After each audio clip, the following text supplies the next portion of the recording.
Oh, no, it isn't. It's Monday, it's 11:30 and we're live in Westminster.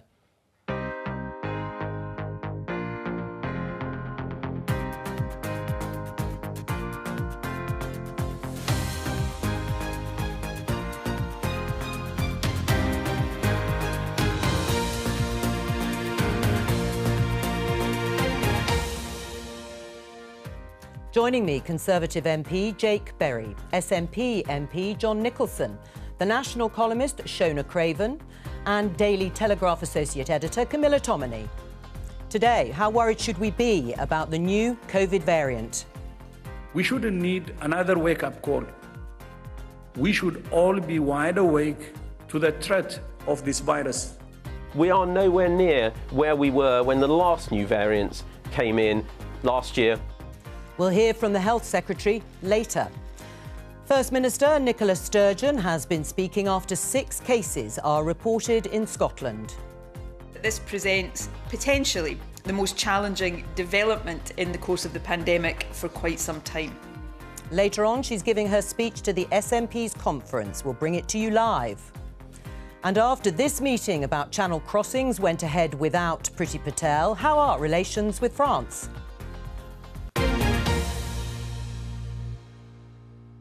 As you heard there in the headlines, First Minister Nicola Sturgeon will be making her virtual conference speech to the SNP in about 35 minutes' time. But the news is dominated by the new variant, OMICRON, that is causing concern. 6 cases now confirmed in Scotland, 3 in England. Don't yet know enough about the variant to say for sure how transmissible it is and whether or not existing vaccines are effective in protecting against it. It will take about 2 weeks for scientists to establish that. In the meantime, let me just show you this tweet about action taken. BBC Politics, people will have to wear face coverings in shops and on public transport in England from 4 a.m. tomorrow. It will be a legal requirement.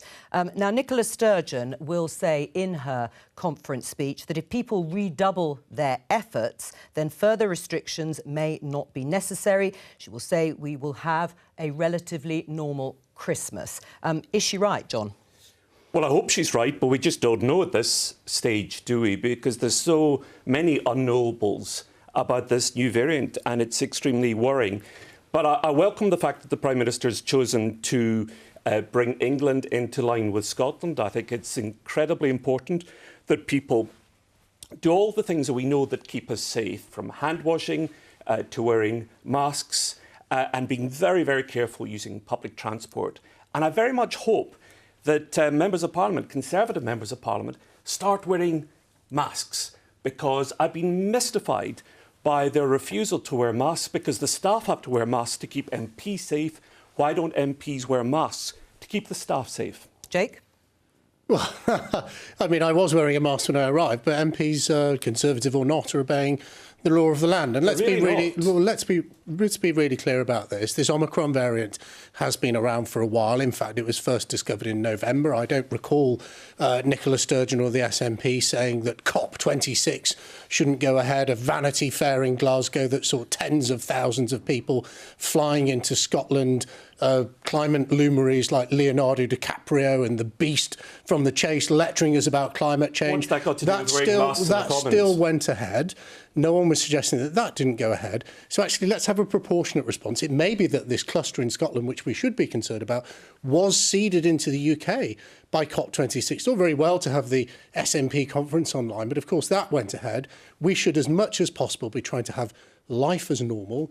I hope that these proportionate responses that the Prime Minister has put forward will enable us all to remain safe. Well, that was a long answer, but it didn't address the very simple question which I posed, which is why Tory MPs don't wear masks, because we know, you just look at the Commons chamber and they're all sitting there. I think I did answer that. You may not have heard it, so I'll repeat my answer. So why are they not wearing masks? We are obeying the law of the land. We're in England. The Commons authorities ask that masks be worn, we are and the majority of Tory MPs are not wearing them. I think it's a bit of a distraction what MPs are doing in Parliament. Let's talk about the issue of the day, which is this Omicron variant. We don't know how serious it is. I'm a believer in the vaccine. I think the British public believe in the vaccine. People should get vaccinated. If we believe in the vaccine, Let the vaccine do the work. All right. Don't start locking people up for Christmas. Don't start taking away our liberties. It is absolutely the wrong thing to do. Yeah. There will be more variants. People need to live with COVID. The government needs to respond accordingly. On Nicola Sturgeon's point that people themselves, if they complied more strictly, if they did redouble their efforts on the existing restrictions, will that be enough? Well, we simply don't know. And what I'm saying is that actually these are proportionate steps taken by the government. It takes 2 weeks to work out the transmissibility of the sorry, I beg your pardon. It takes 2 weeks to work out whether it's breached the vaccine. It takes several months to work out the transmissibility because you have to look at the data. All right. We don't have that information yet. We made a proportionate response. We shouldn't go further at this stage. Camilla, this headline in the Daily Telegraph, curbs on Omicron will cause chaos in schools. Tell us what that's about. So it's about concerns that, as well as the bringing in now of more mask wearing for secondary school children, that equally, if the government is advising people to self-isolate if they've come into contact with an Omicron case, then we're again going to see bubbles in schools and school children having yet more time off school. Obviously, that raises concerns because I think it's been calculated that children have missed 1 billion days of schools altogether when it comes to the lockdown. And that's of concern. I think when it comes to the general public, even Professor Chris Whitty said this at the weekend, you've got to take the public with you. And I think mask wearing is one thing. It is a restriction. Some people act as if this idea of us always wearing masks ad infinitum is nothing.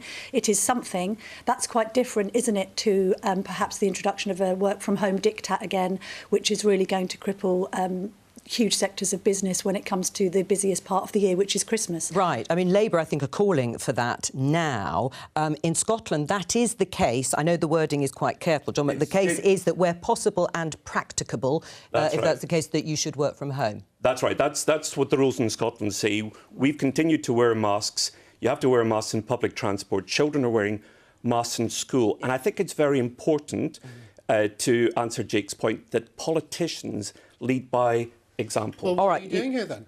Why aren't you working from home?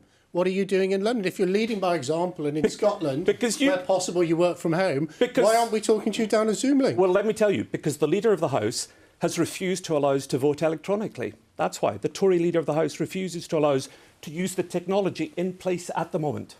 On this mask issue, I take John's point to a point, but actually I've been to social events where it's one thing in the actual Houses of Parliament and in the Commons, in the Chamber, and another thing socially. I've been to a social event with Joe where people, MPs from the SNP and Labour and Conservatives, weren't wearing masks. Why can I not wear a mask with 60,000 people to watch Liverpool FC at the weekend? Or in nightclubs, theatres or cinemas. I'm going to bring Shona in and we'll leave Maskgate just to one side just for a minute. Shona, Nicola Sturgeon has said in her press conference this morning that she and Mark Drakeford in Wales have both written a letter to the Prime Minister saying arrivals from overseas should isolate for 8 days and take a PCR test on day 8. Now, this is also further to new travel restrictions being brought in across the UK in terms of PCR tests when anyone arrives from abroad, again from 4 a.m. Tomorrow morning, that they should take a test and self-isolate until they're test negative. We're just showing that letter, that joint letter. What do you make of the additional request for people to isolate for 8 days? Well, my understanding is that this request is based on evidence about incubation period and that 2 days afterwards may not be sufficient to establish that someone hasn't actually contracted COVID in whatever variant while travelling. I do personally think that possibly we're on a bit of a loser here, trying to actually stop people bringing this variant into the country. Obviously, there was a hugely delayed reaction when Delta was detected. The UK government were far too slow, and clearly it's a good thing that action is being taken. And what we're hoping for is that we find out that actually this variant causes far less serious symptoms and that hopefully these are short-term measures. But if you're going to take the short-term measures, it has to be on the precautionary principle. You have to assume that this is something that is really worth containing. So we have to be evidence-led about, people isolating and testing. But also I think what Nicola Sturgeon is really emphasising, to be honest, I find it quite unedifying, this pointing the finger of you didn't wear a mask there and what about this? Nicola Sturgeon is really urging people to ask themselves, what can I do to help myself and to help others. And, talking about working from home, where practical, where appropriate, there are people who are working out of their home who could be back at home. And so it's not about a diktat. It's not about saying, this is banned. It's about sensible measures. And Nicola Sturgeon is appealing to people to do what they think is right, rather than Boris Johnson, almost implicitly by his own actions, it has to be said, sort of saying, well, why don't you push against what's allowed? Right. Jake, just to go back to the initial announcement, this joint letter, what do you think Boris Johnson will do in response to that request? Well, I guess absolutely nothing would be my guess, because I think what we heard over the weekend was the loud bang of the stable door being closed after the horses bolted. If there are 6 cases in Scotland and there are others across the United Kingdom which aren't linked to travel, I think is the most up-to-date information I've seen, it is clearly out there in our population. That is why I said these reasonable and proportionate steps the government is advocating, some of which are already enforced in Scotland, is the right thing to do.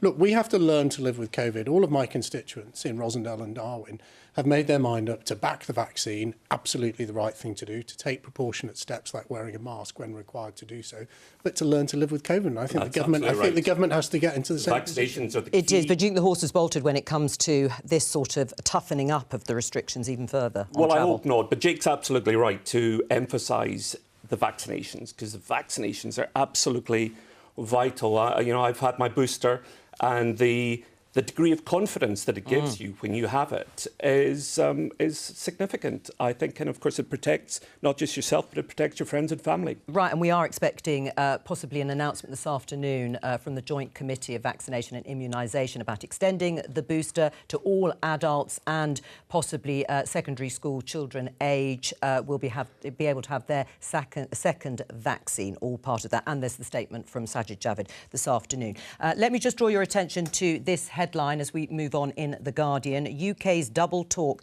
on Channel crisis must stop, says French Interior Minister.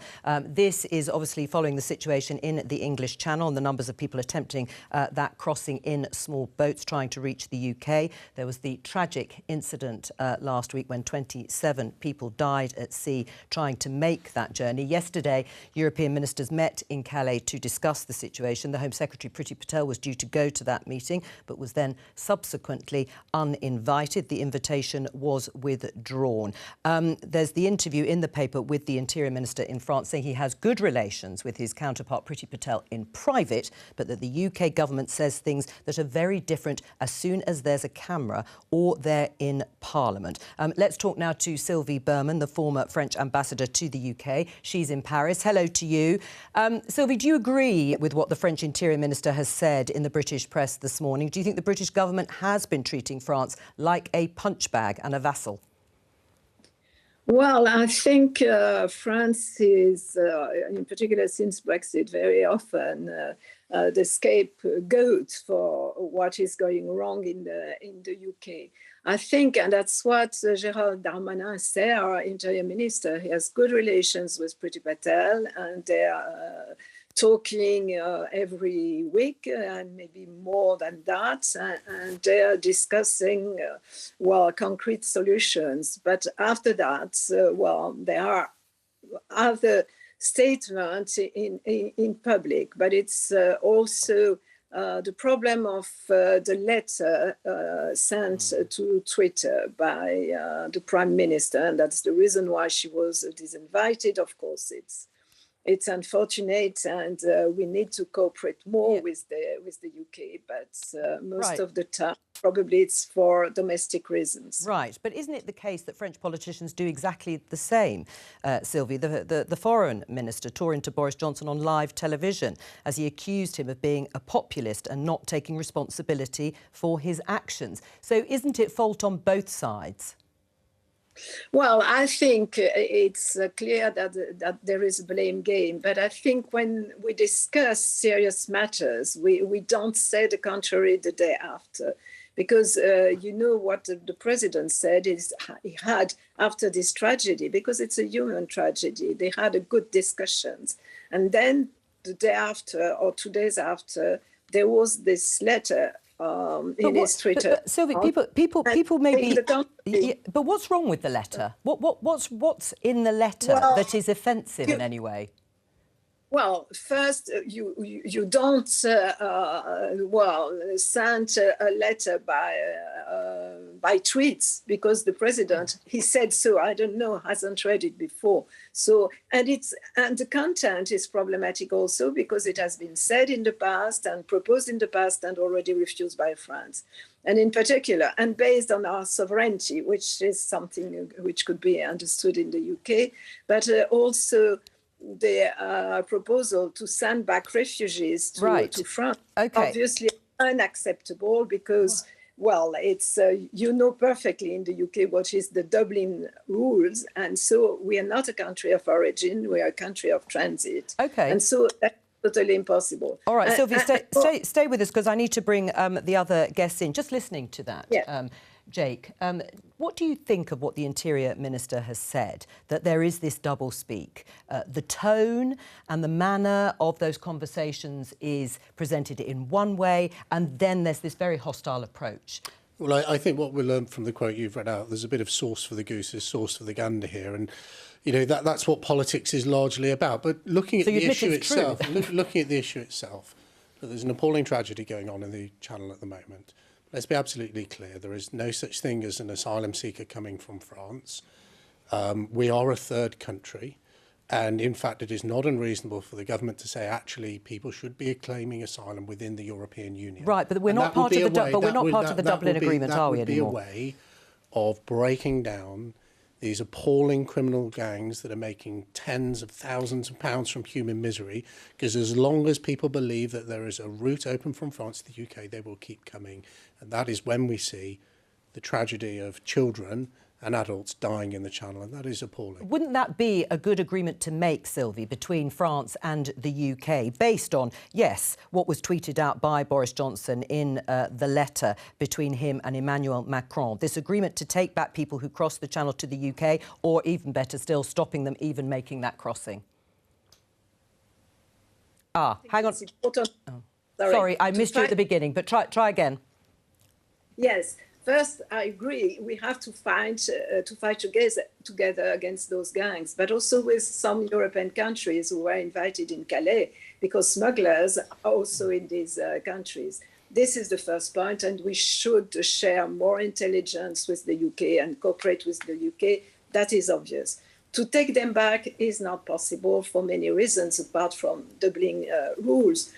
We accept more asylum seekers than the UK. I think it's 100,000 and it's 30,000 for the UK. And but the problem is those who are going to Calais because they desperately want to go to the UK. And why so? Because they speak English, because they have relatives or families there. And as we saw, because unfortunately we've known of the identity of one of the woman who died, who had a fiancé there. There's no legal route. They used to be in the past, even when we had the jungle, when I was in the ambassador to the UK, there were agreements about that. And also they think it's easier to find a job in the UK. All right, let me take them all. OK, Jake, do you want to respond? I mean, on the asylum seekers, it's true. But anyway, go on. Well, I understand the pull factors of coming to the UK. We all have to accept that English is the lingua franca almost of the world now, and people do want to come to England. But unless we close down this route, this is going to remain a huge problem for France, and I have real sympathy for the challenges they face.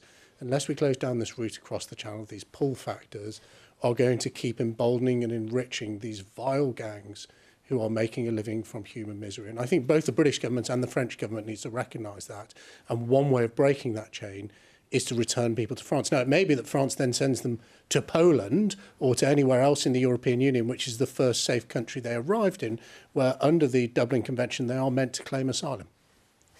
John, on that Priti Patel invitation being withdrawn, should the French have done that to that meeting which was talking about this very issue in Calais? Well, sadly, it shows just how weak the United Kingdom is in these post-Brexit days, and it shows you how badly the United Kingdom is handling its relationship with our European neighbours, sadly. So you're saying they should? It was the right thing to do? Look, I think it's better for people to talk than not to talk, but I think we have to change the narrative about people who are claiming asylum. I think we've got to stop talking about these poor people who are escaping persecution. Stop talking about them as if we want to stop them getting here and start talking about them and how we can help them to get here. Because nobody jumps into a boat and crosses the English Channel with their children. But they're not escaping persecution in France. Because they've got attractive alternatives. I know, but you keep saying that. But as the ambassador said, there are very good reasons why people want to come here. They want to come here partly because they speak the language, and also because they've got family here. And we've closed off every route for them to get here legally, and we're forcing them into this situation. We are responsible for a lot of this cruelty Camilla? And this pain. But this argument about safe haven in France and then coming here, what if it was the other way around? The electorate thinks, well, we've given the French, I think, £54 million in order to try and solve this issue from their side coming here. Why aren't they doing it? It was absolutely petulant and ridiculous to have disinvited Priti Patel. How on earth do you solve the problem if you don't have a bilateral between the Home Secretary and her French counterpart? It was just completely idiotic. As far as the voters are concerned, this is a serious issue. There's a recent YouGov poll out saying it is particularly harming the Conservatives.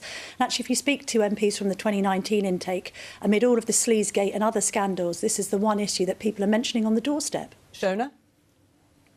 People might be discussing this on the doorstep and people might be echoing that phrase. I think I just heard a minute ago that these are not real asylum seekers, or there's no real asylum seekers coming from France to the UK. I mean, I think that's patently ridiculous. I don't understand why anyone would imagine people would risk their lives when they know how dangerous this is if they weren't desperate. And, you know, as we have heard, people are coming to the UK, yes, because they speak English, yes, because they have family and friends and contacts here. I don't think these people are in any doubt that they will be treated incredibly inhumanely when they arrive in the UK. So to an extent, the sort of measures that the UK government's taking to solve this problem is to just try and ensure that people are treated so badly when they get here that somehow they won't try and come, but they are still trying to come. And the idea of publishing these, 5 points of demands. And I mean, to be honest, tweeting something, publishing a letter, I mean, it's fairly conventional to write a letter to someone and then to tell your own country and constituents what you said. So I think the politics of it are just depressing, but we need to look more at the substance of that letter. And where is there any accountability on the part of the UK government for removing safe and legal routes, for allowing people to apply without getting on a boat first?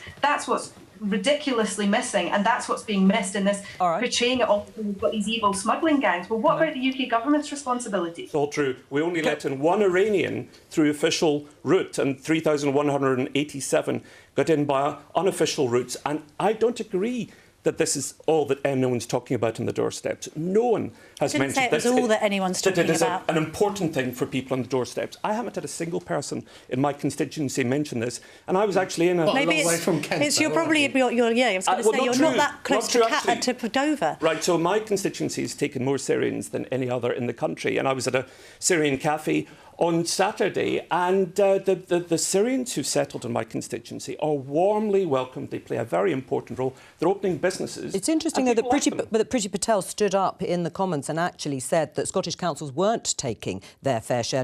This is the headline in the Scotsman. Priti Patel accuses Scotland of not pulling its weight over asylum seeker crisis. Priti Patel also says that the majority of people who are crossing the Channel are economic migrants. It's not true. So I take things that she says with a pinch of salt. Hang on, but let's have a look at this. What are the figures in terms of... Because we've looked at some of them and it looks as if there haven't been asylum seekers taken in by councils. Glasgow was the only one and it stopped that a few months ago. In fact, the Home Office has said Glasgow is the only Scottish area to have taken part in the dispersal scheme since it began 20 years ago. Well, that's not true because, as I say, my own area of Clackmannanshire has also... because I meet them, I go and see them. So we have taken in asylum seekers as well. But John is rather contradicting Shona's impression of people coming here being given an inhumane response. By the state. Yeah, but surely actually people are wanting to come here because they recognise that England, if not the UK, is very multicultural and actually welcoming of people from overseas. Right. That's why they're coming here. All right. Recourse to public funds and have them live on a tiny sum while their prolonged application for asylum is delayed in order to deliberately create a hostile environment. It's called a hostile environment. You can't say the UK government is welcoming these people. All right, Sylvie Berman, thank you very much for joining us. There is a little bit more of the politics that I wanted to pick up with you, Jake, because the Sunday papers were full of briefings against Priti Patel. Is that fair? Does it surprise you? Well, I think Priti Patel has a bit of an impossible job to deal with this crisis. I don't think there's any easy answer. I think we've actually Has she raised expectations, though, too much? I don't think she does. I think Priti Patel's doing a good job. I think she is working in a slightly hostile environment where I don't think her department is necessarily backing her and behind her. But when you see politicians who are prepared to take on the blob and the civil service and try and get things done, they often get briefed against. All right. I just want to show you this tweet, because while we're on air, it seems that there is a Labour shadow cabinet reshuffle underway. That's Pippa Crerar at the Mirror. Sounds like the Deputy Leader, Angela Rayner, may have been left out of loop, because that worked so well last time, if you remember. Deputy Leader, I don't know the details of any reshuffle. I've been concentrating on the job I have been doing. That's a little bit awkward, isn't it? Hashtag orcs. Yeah, there was this report overnight, wasn't there, that they were going to shift people around, and it was suggested that Thomas Simons might be, Priti Patel's counterpart, might be in danger because he hasn't quite taken the fight to the Home Secretary. And they might move Yvette Cooper into that Yvette role. Cooper coming in, Kate Green, I think, maybe on the way out. But I think if Angela Rayner isn't in the loop, then that creates yet more internal strife for Keir Starmer. All right, well, interesting Christmas party with the Labour Party this year, isn't it? None of them talking to each other. Yes, all right. Well, they're not here, so... They'll all be wearing masks, so no, it'll be fine. They won't be able to see their real faces. Let's move on, because, as I say, we don't have the Labour Party here at this particular point. We're expecting in about 10 minutes' time also Nicola Sturgeon to give her speech to conference. The Times has this headline: Omicron COVID-19 variant could put paid to Scottish independence referendum in 2023. Nicola Sturgeon has, pandemic permitting, promised another referendum by 2023. But as we have seen in the last few days, the pandemic can then take centre stage. You can't guarantee there'll be a second independence referendum in 2023. Well, she said that she wants one, and she's got an election mandate for one. But of course, Jo, you're absolutely right. We don't know what's going to happen with COVID, and I think it would be strange to hold a referendum in the midst of a spike in cases, for example. But she wants one. The party wants one. But that's been the line for years now, hasn't it? The Scottish people don't know, do they? Well, isn't independence 6 points behind now, according to the latest polling? The Scottish people, just a wee reminder, the Scottish people went out in May and they voted for the SNP, giving the SNP the largest amount of votes that any party has had in the history of Holyrood and devolution. So the SNP is polling more than the Labour Party and Conservatives combined. All right, Shona, what do you make, though, of that headline? Could put paid to Scottish independence referendum in 2023. Well, I think it's a little bit of a stretch, because Andrew Marr asked Nicola Sturgeon, given that we are facing right now a crisis, hopefully it won't prove to be as much of a crisis as we fear.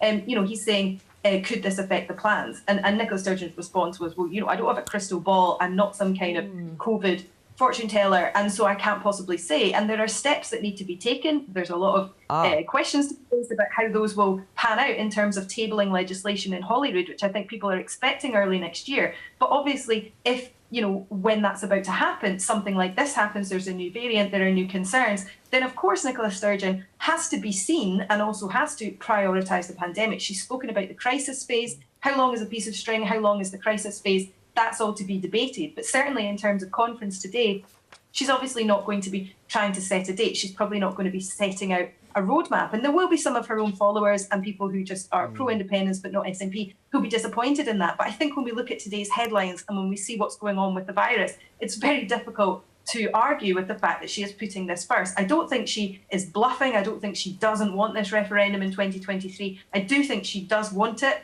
But clearly, failing to deny something doesn't equate to saying, oh, well, I'll just keep using the pandemic as an excuse and it's not going to happen. That would be a mischaracterisation if anyone's putting it that way. Jake? Well, I think it would be deeply, deeply wrong and self-indulgent to pursue this separatist agenda when the people of Scotland want to concentrate on recovery, economic recovery.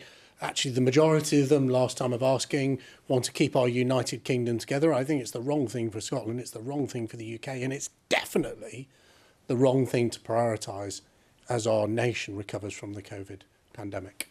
John? Well, the Tories fought the whole of the last election campaign on the issue of Scottish independence. Every single election leaflet I got through the door said this is about independence. If you want to stop Nicola Sturgeon and independence, vote Scottish Conservative. They were thumped in the election. Scots went out and they voted for independence parties.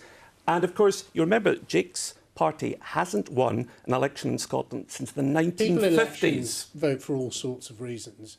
You can't deny that the last time the question was asked, independents lost. People were told then it would be the last referendum for a generation. That is in fact proved not to be true. Just because you lost, you're coming back for a second bite of the cherry, and I hope you lose again. Boris Johnson the United Kingdom, the majority of people Boris Johnson said that the last election was a once-in-a-generation election. I don't think you want to be quoting once in a generation. I don't think he meant that there'd never be another election. All right, I'm going to break in because we mentioned about the Labour Party having a reshuffle, Keir Starmer of his shadow cabinet. Let's just play you this from Angela Rayner, the Deputy Leader, being asked about it. Yes, the reshuffle. How could I forget?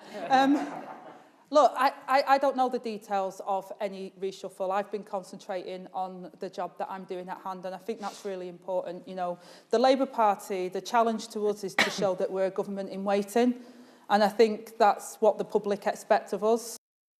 Right, well, the Shadow Secretary of State for Young People, Kat Smith, has departed the Shadow Cabinet. We will bring you any further news, but I'm afraid it is definitely underway, Angela Rayner, so she may not have known about it, but there is a Shadow Cabinet reshuffle going. Let's talk to Sarah Smith, the BBC's Scotland editor.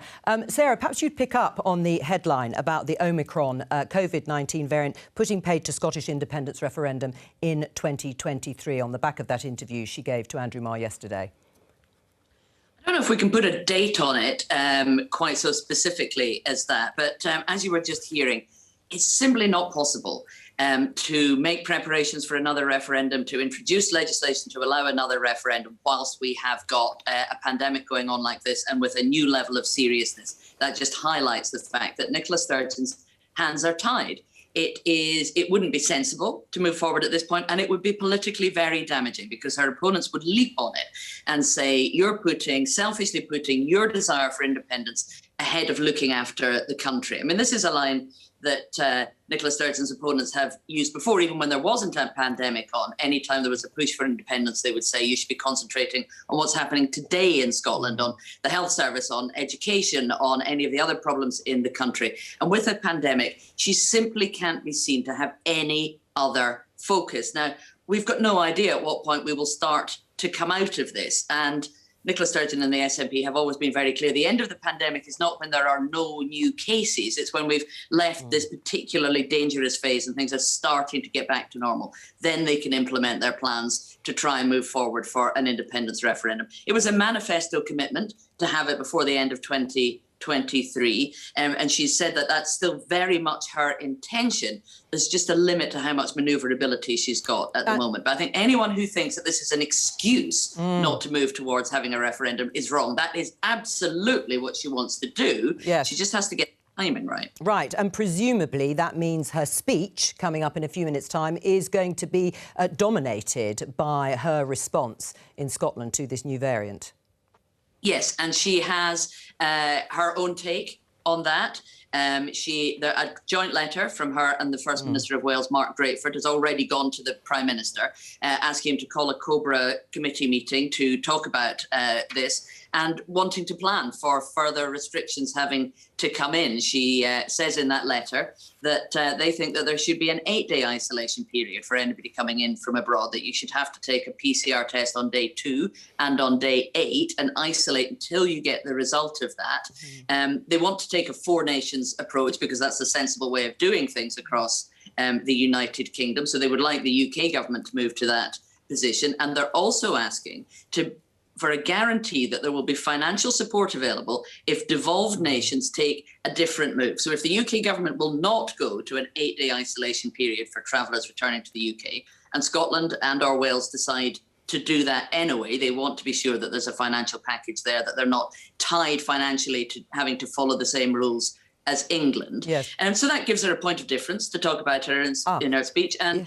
I understand there will be 1 or 2 other domestic announcements in the devolved areas where she's got the ability to spend money, the Scottish government's money. She will make some announcements about that. But the headline coming out of the speech is not going to be about a renewed push for independence or setting any kind of timetable for that or for legislation to allow for that. She has no choice at the moment other than to concentrate on the pandemic. All right, Sarah Smith, we're going to talk to you after the speech. Thank you very much just for the moment. On points of difference, would you accept, John, that despite Nicola Sturgeon stating that they have pursued a different route, they have used their levers of power at their disposal differently, broadly speaking, the response has been the same, hasn't it, as to the UK government's, and broadly the same reaction across the board? Well, she said, I think, from the outset that she wants to pursue a four nations policy and that she thinks we should cooperate. Though it has to be said that Scotland has got a higher take-up rate for vaccinations, which of course is very good, and it's got a lower COVID rate as well, and those two are clearly linked. The more vaccinations, the more protected we are. I think that's something Jake and I would agree on. Jake? Well, absolutely. The more vaccinations, the better we're off. In fact, after this programme, I'm going for my third jab. So no one should delay. You should be able to do a TV programme and running at your third jab immediately afterwards. Take paracetamol. Oh, the multitasking is so impressive. Camilla, just briefly, the headline here in the National, SNP to bring motion of no confidence in Johnson. That is Shona's paper. What do you make of that? Well, it's sort of predictable headline from the SNP and but the will National, it I guess. But will it succeed? It's also not true. Oh, actually. Do you think It's not a no confidence. You whispered it, but you're on television, so we all heard that. Shona, right? Well, let Shona explain this headline. Well, I mean, if John says it's not true, it's not true. I think that it's important for everyone to bear in mind at the moment the massive number of mistakes Boris Johnson has made. I think Nicola Sturgeon is possibly inviting him to make another by refusing to reintroduce any sort of financial support if people have to self-isolate for the very good reason of having or possibly having this new variant of COVID. So I think it's always important that the SNP keep the pressure on Boris Johnson, keep reminding people that we might be looking forward to being coming out of the pandemic. But let's remember all the mistakes this Tory government has made. Let's remember their focus, which was enriching themselves and their friends rather than protecting the public. So I think it's always important that the pressure is on Boris Johnson, whether it is through a vote of no confidence by MPs or through any other means. Right, not true, because it's not a motion of no confidence. It's not a motion of no confidence. This is one for the political anoraks. It's a censure motion. So basically, just as Shona said, we're voting to highlight the sleaze and all the other things that people are unhappy about.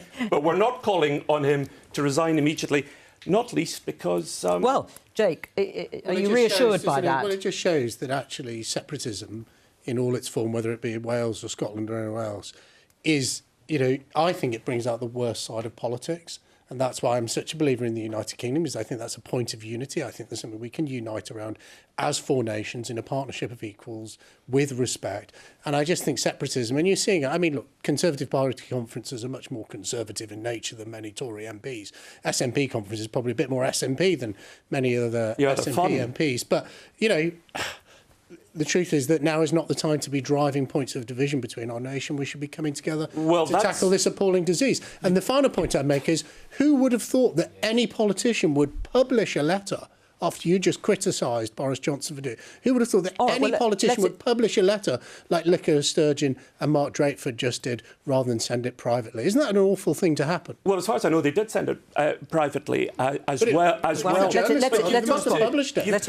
You've got to pinch yourself when you hear Brexiteers responsible for the chaos of Brexit saying how important it is that we all stick together. I mean, really, Having said that, John, we want to get back into the European Union and to cooperate with the other countries. This is actually a really interesting point, because it is interesting, I think, that the SNP thought that Brexit would really help your cause. And this latest poll suggesting that the support from independents has actually dropped appears to be counterintuitive. What's your response to that? And equally, I'm quite intrigued because of this talk about Boris Johnson's approval rating. Nicola Sturgeon's has dropped by 40 points. That's problematic for the party, isn't it? I think Boris Johnson has got a minus 40 approval rating. Right. Well, we could do the whataboutery, but just on the substance. Sorry, can I just say, to answer those points, first of all, the SNP is up in the polls since its record-breaking performance, and the polls are split on independence. Should we just say the latest polling, panel-based from the 12th of November, has yes at 49% and no at 51%. Exactly. No to independence has retained an average of nearly 3.5% lead since the May 2021 elections that you're talking about. Another panel-based poll from the end of October gave no a 6-point lead. Shona.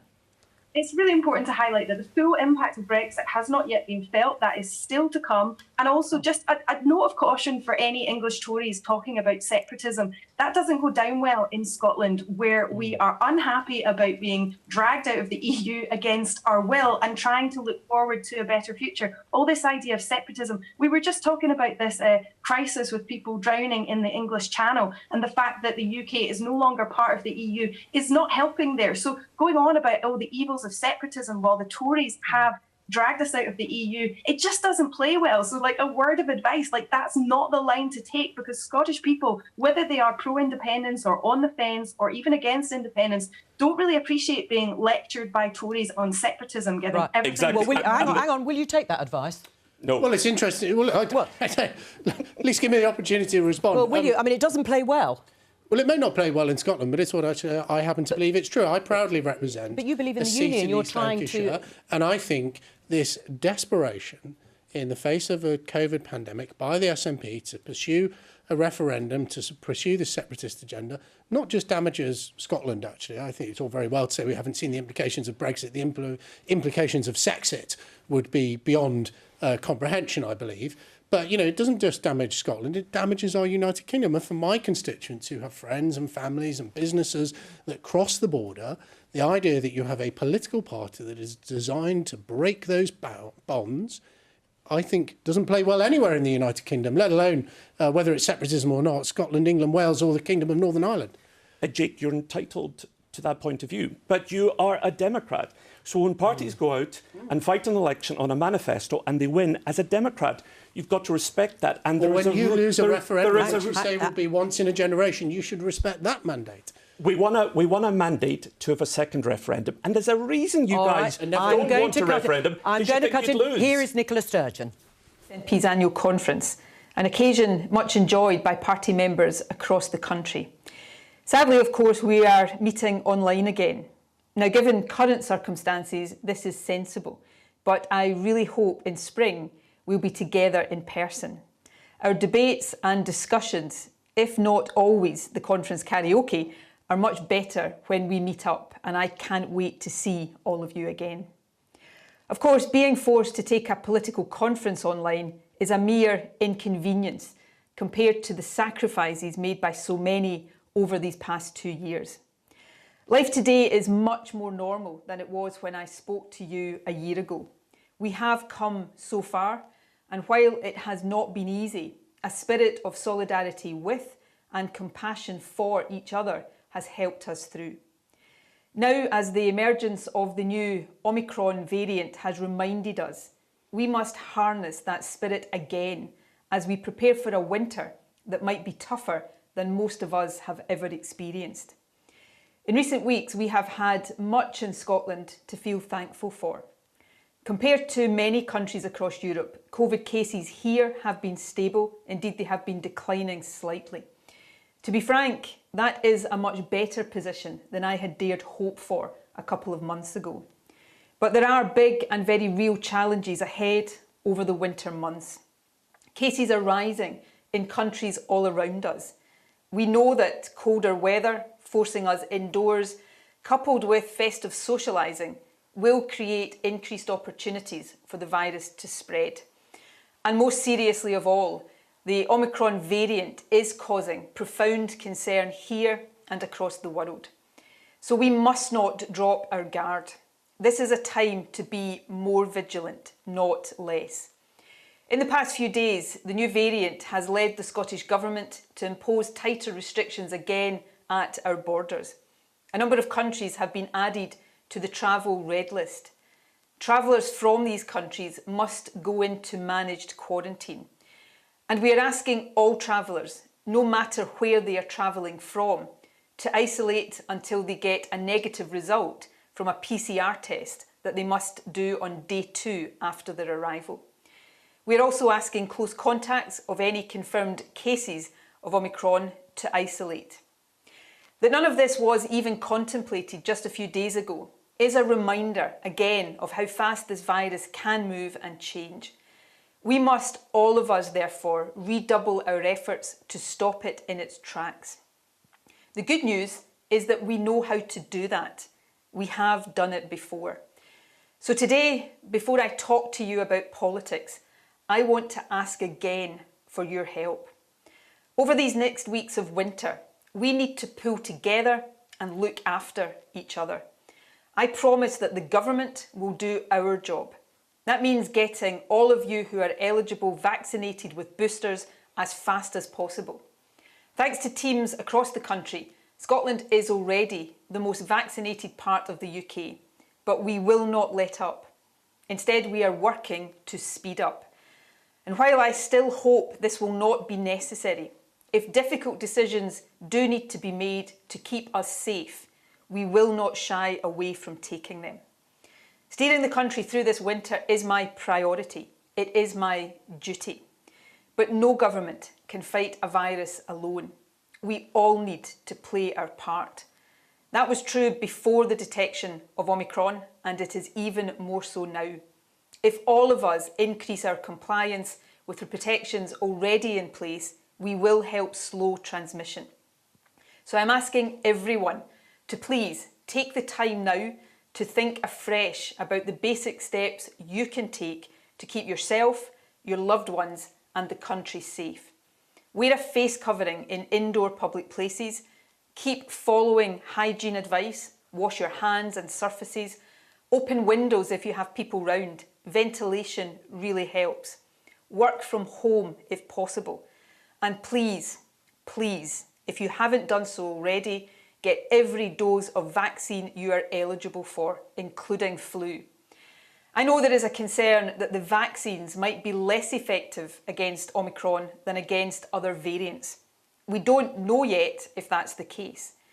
But even if it is, getting vaccinated will still matter. Less effective does not mean ineffective. You will still be much more protected with vaccines than you will be without. So if you could be fully vaccinated right now and you have chosen not to be, you are putting your own life at risk. Now you may say that's your choice, though it is one I really struggle to understand. But it's not just your own life you are risking. You could be risking the life of everyone you come into contact with. Vaccines save lives. And don't just take my word for that. A World Health Organization study published last week demonstrates that life-saving power. Hundreds of thousands of people across the world who would otherwise be dead from COVID are alive today only because of vaccines. Here's what the WHO said about us. In countries like Scotland, where vaccination rollout was early and uptake was high, a larger share of lives were saved. It found that in Scotland, without vaccines, around 32,000 people over the age of 60 would have died from COVID this year. 86% of these deaths were prevented by vaccines. That's 27,000 people alive today who would not be if we had no vaccines. Now, for all I know, that might include my mum and dad, or yours, or indeed many of you. So for goodness sake, get vaccinated with your first, second, and if eligible, your third and booster doses as soon as you can.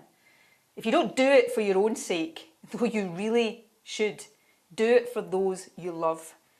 Being vaccinated is the most precious gift we can give this Christmas. But there is one more really important festive effort I am asking everyone to make. And once again, the emergence of Omicron makes this even more vital. Lots of people with COVID don't have symptoms. They might never know they have the virus, and so they spread it inadvertently. That's why we've been asking everyone to test with lateral flow devices twice a week. But from now, through the festive period, we are asking you to test much more. Please, even if you are feeling fine, test yourself on each and every occasion you intend to mix with people from outside your own household. That means before you go to the pub, or to a restaurant, or to someone's house, or even to a shopping centre. And if the test shows up positive, do not go. Instead, get a confirmatory PCR test and self-isolate until you get the result of that. If you don't have a supply of tests, order them now through NHS Inform or pick them up from a local pharmacy or test centre. They are free, so get as many as you need and keep your supply topped up. If we all do this, we will slow down the spread. And we will maximise our chances, not just of a more normal Christmas, but of a safer Christmas too. And let's all hope, a much brighter new year. I talked earlier about the government's responsibility in leading the fight against this virus. It is a solemn duty. But I am all too aware that the heaviest burden in tackling the virus has been carried by those working in our NHS and in social care. If we all follow the advice on fighting COVID, we will be helping them as well as ourselves. That really matters. Health and care services are under more pressure now than ever before. The staff who care for us in our times of need are exhausted, physically and in many cases emotionally. Words will never ever adequately express my gratitude to them. But in any event, words are not enough. I'm proud that NHS staff in Scotland have been awarded the highest pay rise in the UK, and that we have promised to increase investment in the NHS, already at record levels, by a further 20% over this term of Parliament. I can confirm today that our budget on the 9th of December will deliver a significant down payment on that commitment. In the years ahead, this extra funding will help build new capacity in the NHS and improve the way care is delivered through, for example, a network of elective treatment centres.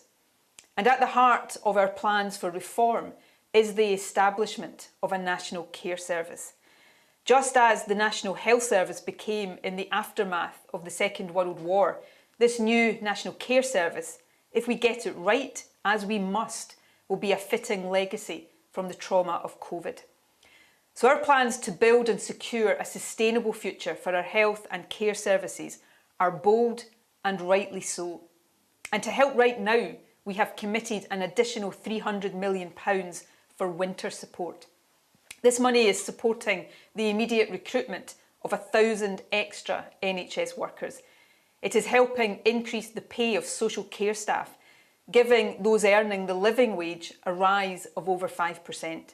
And it is funding more care home places and care at home packages to ensure that older people don't languish in hospital when they would be better cared for elsewhere, and in the process free up hospital beds for those who do need them. The front line of the NHS is, of course, so often primary care and general practice. Good access to GPs and other primary care services is essential for patients, but it also helps reduce unnecessary pressure on hospitals. I know how hard GPs and practice staff are working right now. Face-to-face appointments are resuming, although phone and video consultations will continue to play an important part in any modern healthcare system. And we know demand is increasing due to the direct impact of the pandemic and the backlogs caused by lockdown. So GPs and those who support them are working overtime to meet patient needs. I want to thank them for all they do. Of course, we must do more than say thank you, and we will. That's why I can announce today funding of £30 million to help GPs further increase primary care services in their communities. GPs will be able to use this funding, which will be delivered in December and April in 2 equal instalments, in ways that they judge will deliver the greatest impact for patients. That might be through extra GP sessions or additional practice nurse time. In short, it will allow practices to target investment where it is most needed to improve access to primary care and help ensure patients get the care they need as close to home as possible. Tackling the pandemic, supporting and protecting the NHS and social care. These duties will be the focus of the Scottish Government each and every single day as we navigate this winter and beyond. That is what people across Scotland expect, having placed their trust in us once again to govern and lead our country. However, as we emerge from the darkness of winter into what we all hope will be a brighter spring, with COVID more firmly in the rearview mirror. It will be time then to look ahead with optimism and consider the kind of country we want to rebuild. We should embrace that opportunity with relish. I certainly do. Now, as you know, I've just marked 7 years as First Minister. In some ways, I find it impossible to believe that so much time has passed. But then, of course, I look in the mirror and see the evidence of what I'm sorry to say seems much more than 7 years. Being elected to lead this country is a privilege, and it is a serious responsibility. 7 months ago, the people of Scotland gave me and all of us in the SNP a job to do when they re-elected us so emphatically. They voted for us in historically high numbers, and they told us to get on with the job. I intend to repay that trust, to lead Scotland not just through COVID, but into and through the process of recovery and renewal. The duty and responsibility of being First Minister weighs heavily on me every single day, as it should. But it is not a job I do out of duty alone. I do it because I relish the opportunities that lie ahead for Scotland. And I know that to harness these opportunities, Scotland needs a government like ours with ambition, aspiration and real confidence in this country. We already have a track record of delivery. We are laying the foundations for a stronger future. When people ask me what I'm proudest of so far in my time as First Minister, I always point to our transformational, and I use that word deliberately, our transformational support for children. Today, for example, we've announced that the 200,000th baby box has been delivered in Scotland. A practical, tangible and powerful manifestation of our commitment to give every child, no matter their family circumstances, an equal start in life. And then there's the doubling, yes, the doubling of state-funded early years education and childcare. Every 3- and 4-year-old and 2-year-olds from the most vulnerable backgrounds are now entitled to the same number of hours in early year settings as older children get in school. This policy saves parents thousands of pounds a year, but much, much more importantly, it gives children the best start in education. In my very first conference speech as SNP leader, I said that this would be the most important infrastructure investment of my first full term as First Minister. And in August this year, we marked its delivery. We have also created from scratch a new social security system. It has measures to tackle child poverty, the root cause of the poverty-related attainment gap in education, at its very heart. All of this is underpinned by a new income tax system, just like Social Security Scotland, built entirely from scratch and with the progressive principle embedded from the outset. And also, with an eye to the future, we have set up the new Scottish National Investment Bank. This is the first development bank of its kind anywhere in the UK, and it is already making investments to drive our journey to net zero and build a more sustainable future for this and future generations. Now, we don't see the full benefits of transformational policies like this overnight, but they and many like them are already changing the future of tens of thousands of children and of this country as a whole. So we have much to be proud of, but we have so much more still to do. It is that combination of delivery and ambition that drives the SNP's success. The fact is, governments don't get re-elected, and certainly not with the level of support we won in May, unless we have improved people's lives and offer a clear and credible vision of what is possible for the future.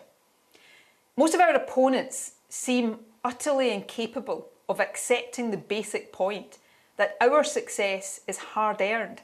It is not an accident or a fluke.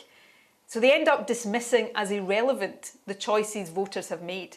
Or even worse, as with the current assault on devolution, they seek to overturn those choices.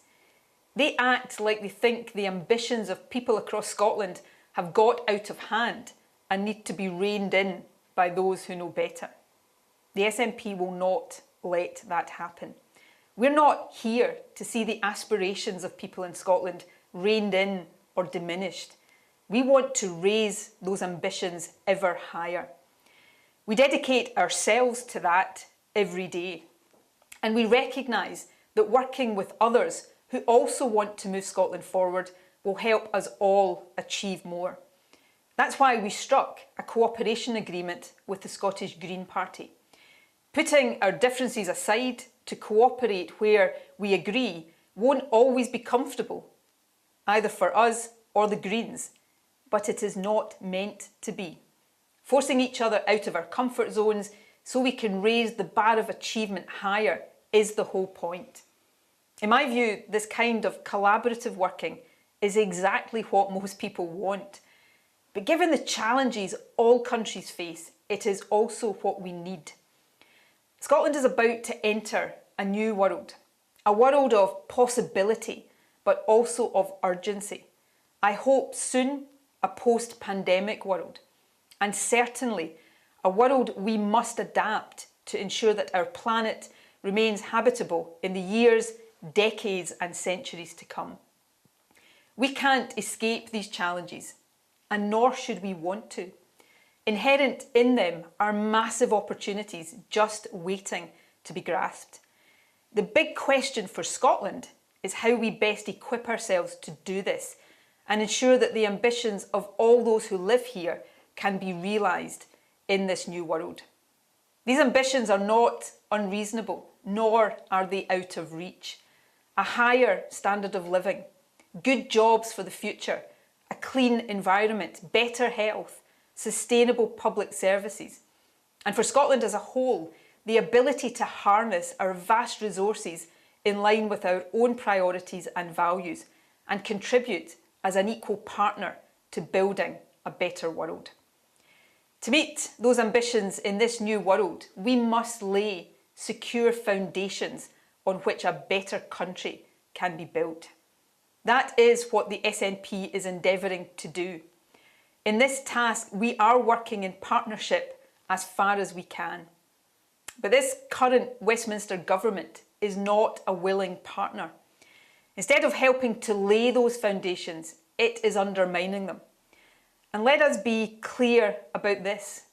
This UK government is not just seeking to block Scottish democracy and deny Scotland the choice of moving forward to independence. That would be bad enough. But worse than just standing in the way of progress, it is trying to force Scottish democracy into reverse. Make no mistake about this. Boris Johnson's government is actively eroding the power of our democratically elected Scottish Parliament. It has already transferred funding from the Scottish Parliament to Westminster. It has torn up the convention that the UK Parliament should not pass laws in devolved policy areas without Holyrood consent. And it has passed a new law, the Internal Market Act, that the Labour First Minister of Wales has called, and I quote, a smash and grab on the devolution settlement. Now this crystallises the choice Scotland faces. If we don't choose to move our Parliament forward and make it stronger with independence, the Tories will drag it backwards and make it weaker. This assault on the Scottish Parliament is of course reflected in the Tories' wider disdain for democracy. Whether it is threatening to rip up anti-lobbying rules when one of its own was found guilty, or restricting the right to judicial review, or undermining the independence of the Electoral Commission, the message is clear. Whenever the checks and balances of democracy get in its way, this UK government will try to overturn them. That is dangerous. And don't just take my word for that. Ken Clarke, a former very senior Tory cabinet minister, has warned quite extraordinarily that the UK is dangerously close to becoming an elected dictatorship. Now, during the run-up to the independence referendum in 2014, the head of the No campaign then dismissed the idea of Boris Johnson becoming Prime Minister as a scare story. We've been reminded over these past few weeks, and in so many different ways, just why anti-independence leaders were so keen to rubbish the prospect of Boris Johnson ever entering Downing Street. The reality of it has been everything many people back then feared. But it's not just about him as an individual. The much bigger problem is a Westminster system that enables someone like him to become Prime Minister in the first place. That is not a secure foundation on which Scotland can build a better future. Our future must be built on a platform of democracy, fairness and economic prosperity. That's what we are seeking to build now, and it is why we want Scotland to become independent. In the here and now, as well as working in partnership with the Greens inside the Holyrood Chamber, we're seeking to extend participation in democratic decision-making outside it too. We are pioneering citizens' assemblies and will soon establish one for under-16s, so that the generation who will live with the impact of decisions we take now are more involved in making them. This cooperative, inclusive approach to politics offers a more secure basis from which to move a country forward. Just as our foundation must be democratic, so too must fairness permeate every stone. A fairer, more equal society isn't just morally right, although it is. Evidence shows that the most successful independent countries of Scotland's size are also more equal. A sense of social cohesion and solidarity provides the basis for long-term prosperity. The Tory government's decision last month to cut universal credit by £20 a week could not be further removed from that ideal. That decision, especially at a time of price inflation and tax rises, was cruel and shocking. It was condemned by each of the UK Children's Commissioners, by the Social Security Committees of all 4 UK parliaments, by all 3 devolved governments, by countless campaigners, and even by former Conservative cabinet ministers. But the cut went ahead regardless, and in Scotland it will push 60,000 families and 20,000 children into poverty. The Scottish Government is trying to take a very different approach. We are determined to lift children out of poverty. Of the £2 billion a year that the Scottish Government invests to support people on low incomes, over £670 million is already targeted at children. Through the range of new payments delivered by Social Security Scotland, low-income families receive in the early years of each child's life £5,000 of additional financial support. At the heart of this is the Scottish Child Payment, the only payment of its kind anywhere in the UK, designed solely to lift children out of poverty and give them better lives. The Scottish Child Payment currently provides low-income families with £10 per week for every child under age 6. Over 105,000 children are already benefiting. Next year it will be extended to all children in low-income families under the age of 16. Now, at the election, we committed to doubling the payment to £20 per child per week within this term of Parliament. Our cooperation agreement with the Greens committed us to achieving this as quickly as possible. I am very pleased, indeed proud, to announce today that our budget on the 9th of December will fund the doubling of the Scottish Child Payment immediately from the start of the new financial year.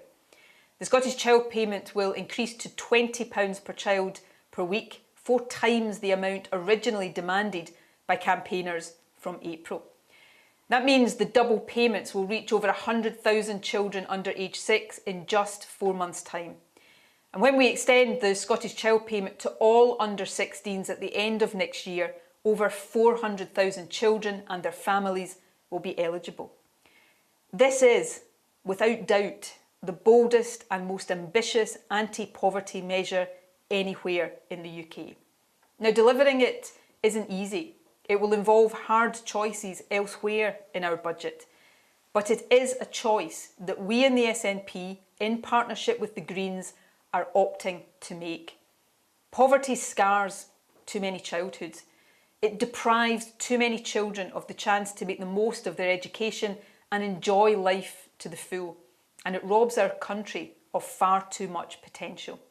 Eradicating child poverty is essential if we are to build the strongest foundation for Scotland's future, and that is what we are determined to do. Democracy and fairness are key to building a better, stronger Scotland. So too is a strong, sustainable economy. Scotland is so blessed with natural economic advantages. We have unrivalled energy resources. We are at the cutting edge of the industries of the future and home to some of the world's best universities. Our food and drink industry is an extraordinary international success story. We are a highly skilled and educated people with a rich history of enterprise and innovation. Through the Scottish National Investment Bank, the National Manufacturing Institute and the Young Person's Guarantee, we are building for the future. But just as on child poverty, a UK government that Scotland did not vote for is undermining the strong foundations we are seeking to build. This UK government has taken Scotland out of the EU, out of the European single market and out of the customs union, all against the wishes of the majority who live here.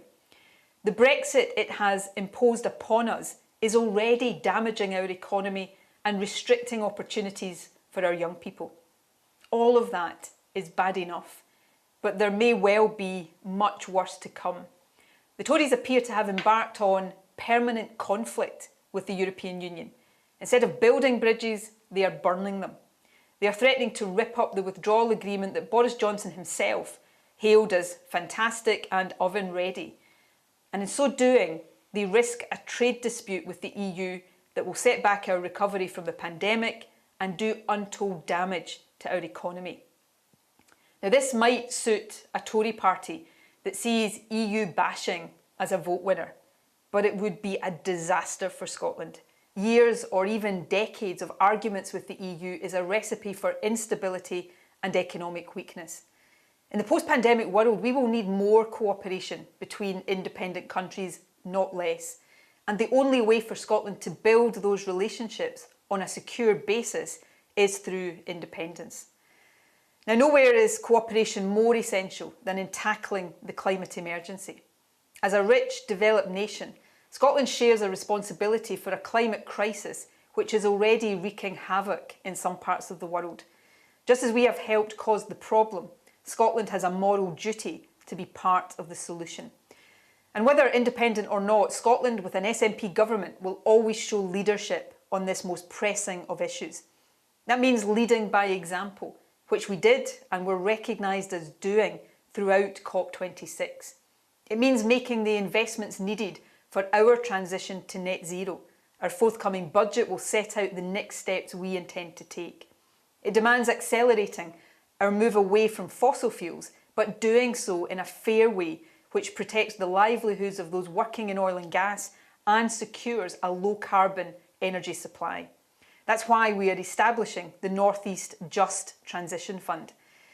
These transitions are not easy, but they demand leadership, urgency and rational decision-making. And here again, we have a UK government that too often hinders rather than helps our progress. In the run-up to COP, the Tory government made two inexplicable decisions which passed none of these tests of leadership, urgency and reason. Decisions which will undermine efforts to tackle the climate emergency. Firstly, it cut air passenger duty for short-haul flights within the UK.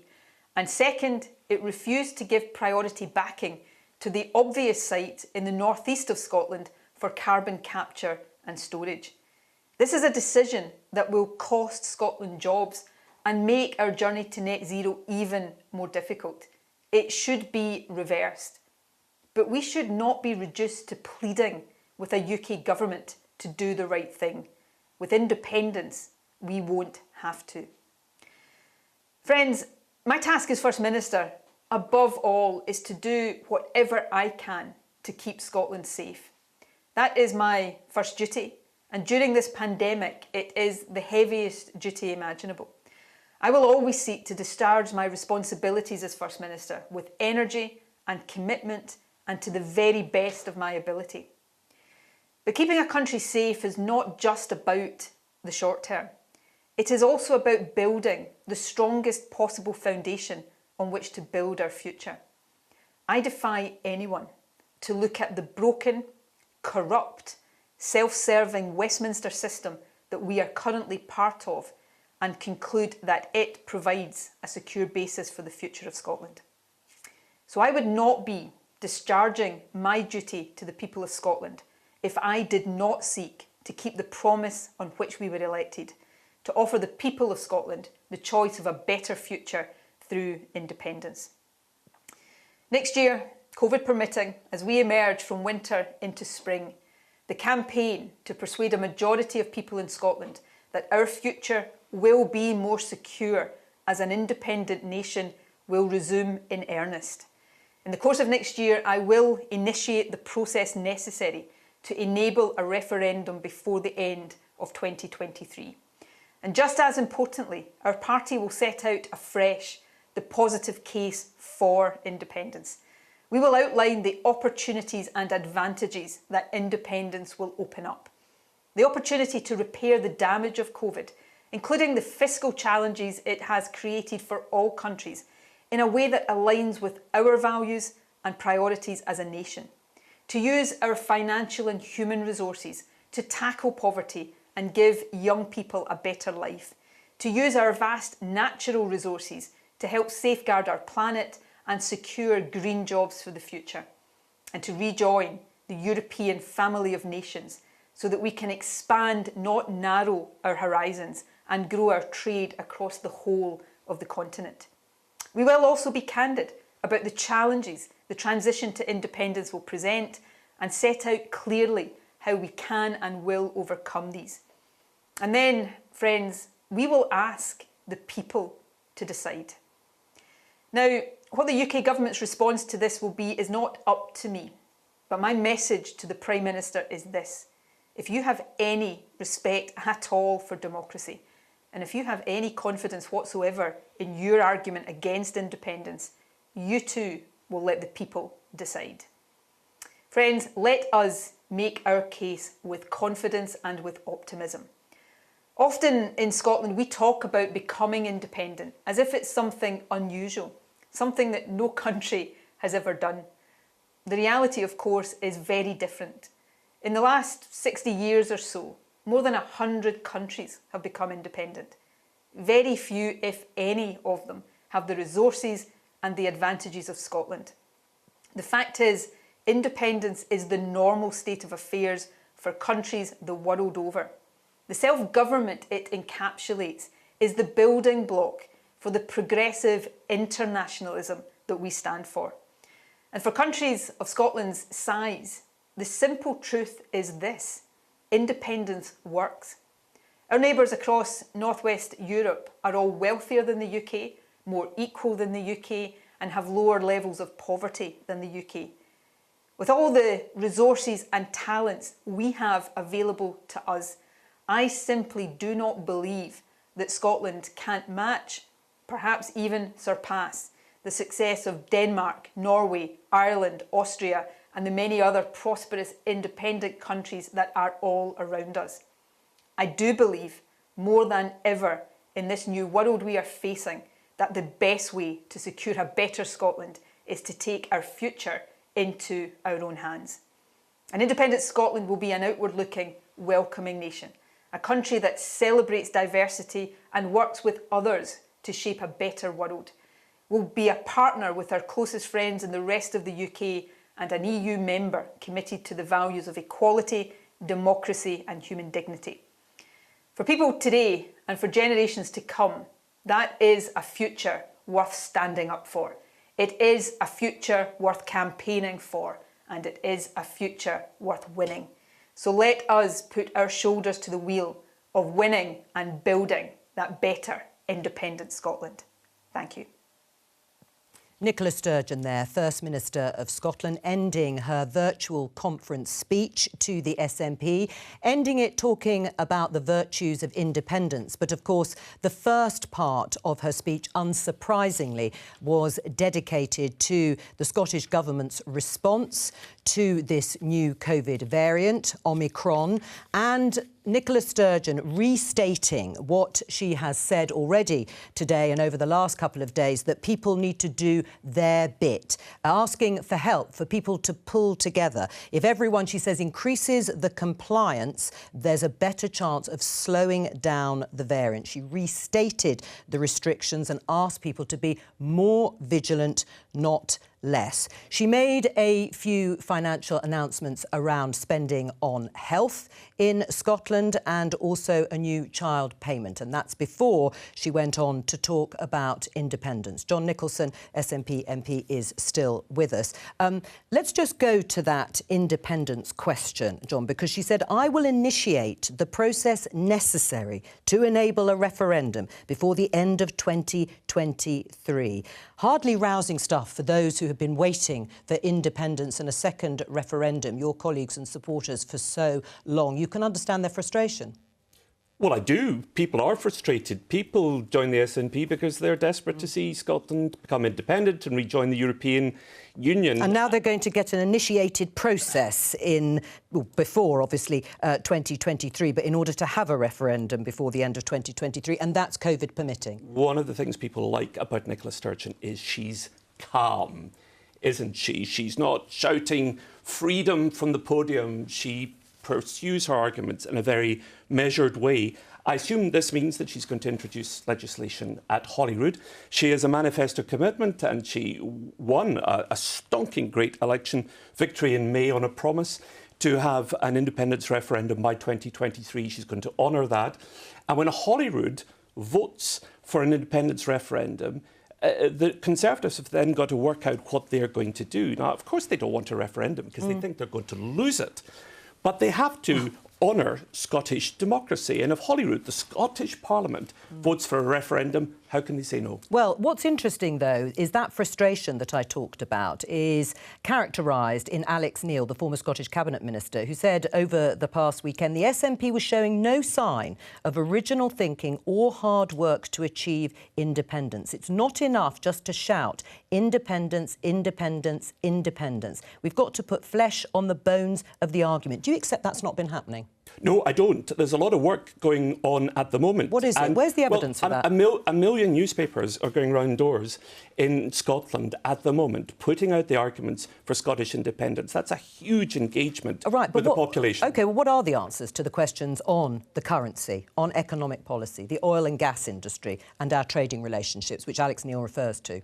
Well, Alex Neil is a long-time opponent of European Union and membership of the European Union. What's the answer to the currency question? And he's also a long-term critic of the leadership. So you have to put it through that particular filter. But we want to get back into the European Union.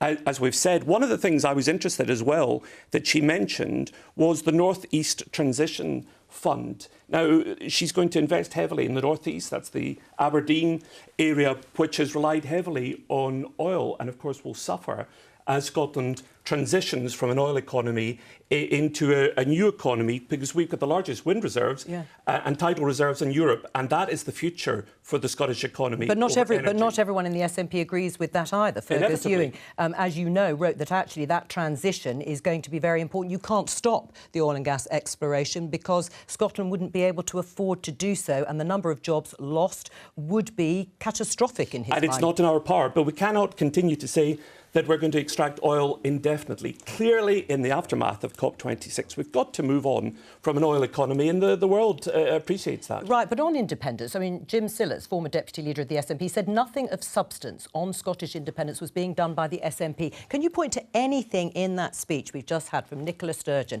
that was substantially different or saying anything more about that second independence referendum than we've already heard? Well, as you've heard from previous correspondents speaking here today, clearly, given all that we know, given the OMICRON variant that's come along, it would have been bizarre if Nicola Sturgeon had stood up and given a speech about independence, because people's minds are focused on how we're going to deal with COVID. And she said that's her top priority, and I think she's right to focus on that. Right. She referred to her track record in government. And as I said, there were some announcements of extra support for the health service, and she talked about this new national care service. But if we're looking at track record, Scotland's A&E waiting times hit their worst level on record in October. Just 71.3% of patients were seen within the target time, well below the 95% the Scottish Government aims for. And a record number of patients, 591, were left waiting in A&E for more than 12 hours. That's according to Public Health Scotland. That is not a good track record. Well, it's not where the Scottish Health Service wants to be, but in common with health services all across Europe, Scotland clearly is having to deal with the pandemic and the pandemic crisis. And that is having a knock-on effect on people's ability to get beds, because we have people in hospital at the moment with COVID, which we couldn't have anticipated 3 years ago. And that's obviously a problem for the health service here, just as it is in England. All right, we're going to come back to you in just a moment. We're just going to catch up on reports of this Labour reshuffle of the shadow cabinet. BBC's political correspondent Chris Mason is there. Chris, what's going on? Extraordinary drama, Joe, this morning within the Labour Party. So Angela Rayner, the deputy leader, was giving a speech just up the road from here at the Institute for Government, talking about parliamentary standards, a clear attempt to weaponise the row of the last couple of weeks and focus attention on what she describes as Conservative corruption. But no sooner had she taken her feet giving her speech, suddenly rumours started flashing around on social media that there was a reshuffle underway within the Labour front bench. That was then confirmed by Cat Smith, former frontbencher who is standing down. And so there was question after question after question to Angela Rayner about a reshuffle about which she knew very, very little. We have since learned that between Angela Rayner doing the morning media round this morning talking about standards and turning up at her speech to talk about standards, she took a call from Sir Keir Starmer where they briefly talked about a reshuffle coming. Team Rayner say they didn't know the specifics of the timing. Team Starmer said they told her that it was coming today. The bottom line is she says she wasn't consulted, and her big moment talking about standards, where the party was attempting to focus its fire on the Conservatives, ended up being one where there was open and transparent dysfunction between the Labour leader and Labour's deputy leader. Yes, well, that's tricky, isn't it, to find yourself in that position. What about relations, then, between the leader and deputy leader? How are they looking? Well, they were so obviously awkward this morning. That was the reality. There was question after question coming from us as reporters to Angela Rayner about the reshuffle. She acknowledged that she didn't know a great deal about it. She said it was important that Labour looked like a government in waiting. She used that phrase repeatedly, and yet it was transparently obvious to us all that there was clearly some tension between her as the deputy leader, the directly elected deputy leader, remember, meaning that she can't be sacked from that role, and what we're hearing from the leader of the opposition's office. So that reshuffle underway, still very, very few details publicly confirmed, but the tension once again exposed between Keir Starmer and Angela Rayner. Right, well, Chris Mason, thank you very much for that. That's the Labour Party. Let's go back to the SNP with John Nicolson. That is extraordinary, though, isn't it? Not to ask Angela Rayner about the reshuffle. Isn't it? But let's concentrate on Nicola Sturgeon. Is she likely to fight another election? I don't know. Oh. What have you heard? I've heard absolutely nothing. Would you like her to fight another election? You would? Yes, I would. I think she's an enormous asset. She's head and shoulders above her competition. And people like her in Scotland, and I'm not surprised. I think she's great. Right, you talk about her competition, but what about likely successors? Well, I don't know.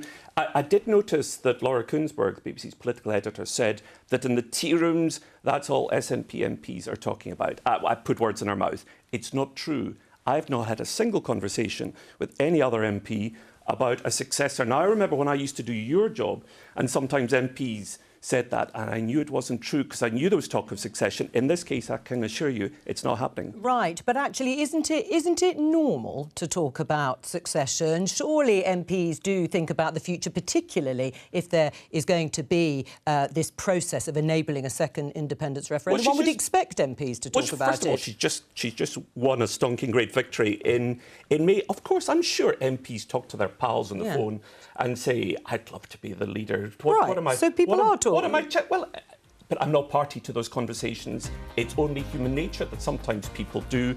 I think she'll fight the next election, and I hope that she does. Right, well, John Nicholson there in that revelation. No one's talking about succession in the SNP. Thank you very much for joining me. I will be back, of course, tomorrow at the usual time of 12:15. Please do join me then. Bye-bye.